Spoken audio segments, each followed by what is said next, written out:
Sono state scale particolarmente dure da salire, quelle del municipio di Musile di Piave, per i genitori e i parenti dei 4 ragazzi morti nel tragico incidente di sabato sera sulla Jesolana.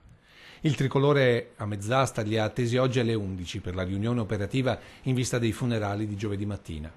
Convocati dal sindaco Silvia Susanna anche il comandante dei carabinieri e un referente dei vigili del fuoco per l'incontro alla presenza del parroco don Flavio Zacchin. Volti segnati dal dolore, misto ancora all'incredulità per quel tragico destino che ha unito i 4 giovani e che li vedrà insieme nell'ultimo saluto stabilito definitivamente oggi in comune. Un incontro lungo, alternato a momenti di pausa per cercare di contenere l'angoscia dei genitori chiamati a decidere i particolari del funerale dei loro ragazzi, di quei 22enni appena approdati all'età adulta e già falciati dalla morte. Con loro anche Paolo Di Ral, che sta seguendo giorno e notte la figlia Giorgia, l'unica sopravvissuta, che ha già espresso il desiderio di essere presente all'ultimo saluto al fidanzato Riccardo Laugeni e gli amici Eleonora Frasson, Leonardo Girardi e Giovanni Mattiuzzo. Cortesi ma decisi, tutti i familiari hanno deciso di non rilasciare ulteriori dichiarazioni, delegando al sindaco il compito di dare le indicazioni a quanti vorranno partecipare alle esequie. Il funerale è alle 10 di giovedì presso gli impianti sportivi. Ci saranno 2 accessi, uno riservato per i familiari e le autorità e uno invece per gli amici, per il pubblico che vorrà essere presente.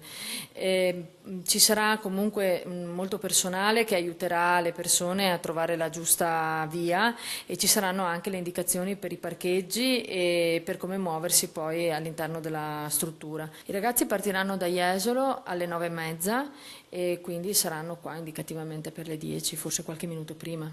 Prevista una giornata calda, a pieno sole, e per questo si stanno predisponendo ombrelloni e coperture per le migliaia di persone presenti alla cerimonia, con una parte dedicata agli amici e conoscenti dei 4 ragazzi. Ci sarà la cerimonia religiosa e poi un momento lasciato agli amici per degli interventi delle associazioni sportive per gli amici.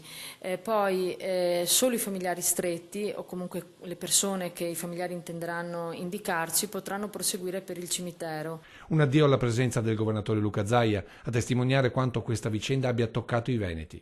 Un addio dove ognuno potrà compatibilmente con i tempi portare un fiore e lasciare un pensiero per i 4 ragazzi in una cerimonia dove i familiari sperano di incontrare anche i 2 ragazzi albanesi che si sono gettati nel canale pur di tentare di salvare quelle vite.